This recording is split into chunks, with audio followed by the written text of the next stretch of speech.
Dua beradik George Laim Jusid dan Jane Jusid mengimbau kenangan menyaksikan Hari Bersejarah Pengisytiharan Malaysia pada 16 September 1963. Mereka berbangga apabila buat pertama kalinya bendera Malaysia atau kini jalur gemilang berkibar megah.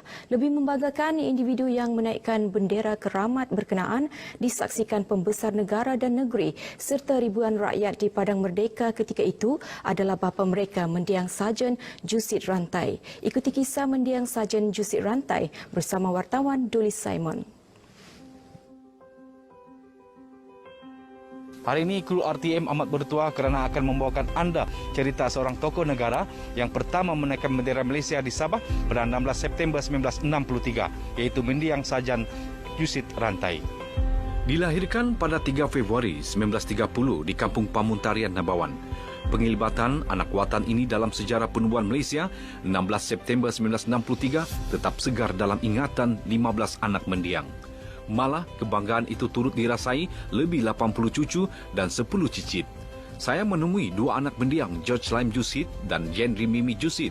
Walaupun ketika itu George dan Jane hanya berumur 11 dan 10 tahun, semangat Malaysia bersemarak menusuk ke jiwa mereka kekal ke hari ini.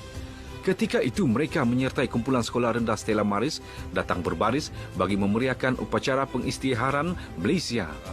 Amat gembira kerana telah menyaksikan sendiri mendiang beliau kami menaikkan bendera Malaysia di Padang Bendaran Kota Kinabalu. Saya juga adalah di antara yang berbaris di depan. Semua sekolah-sekolah di Kota Kinabalu pada masa itu kan kena datang pergi kibar-kibar bendera kena kasih. Jadi kami ada satu pada sana lah. Jadi bangga jugalah bapa yang berdiri di sana.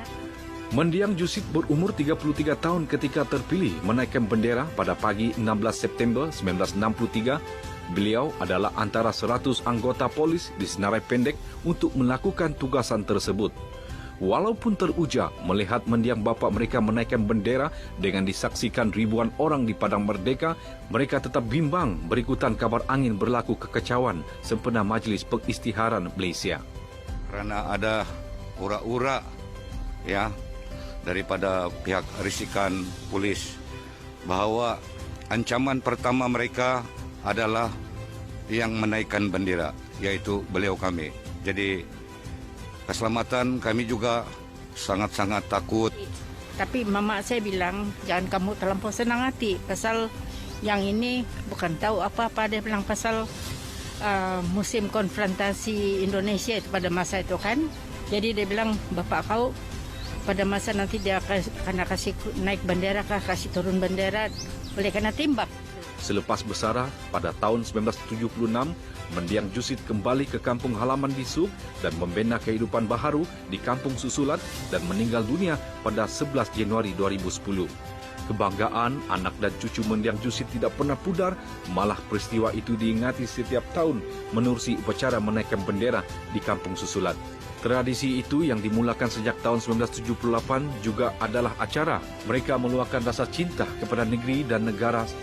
Keluarga Jusid akan sentiasa mengingati hari bersejarah ini dengan mengadakan upacara menaikkan bendera dan memberi penghormatan pada jalur gemilang kita setiap tahun. Saya sangat bangga mempunyai nenek, yaitu orang pertama yang menaikkan bendera Malaysia. Saya juga merasa seronok kerana dia menjadi idola kepada kami semua. Hari ini perasaan bangga keluarga Mendiang Jusid terhadap tugas diamanahkan terus menebal dan terus dikenang serta diwariskan kepada generasi baharu agar terus kekal menjadi kebanggaan. Malaysia prihatin, demi negara, Dulis Simon, Berita RTM.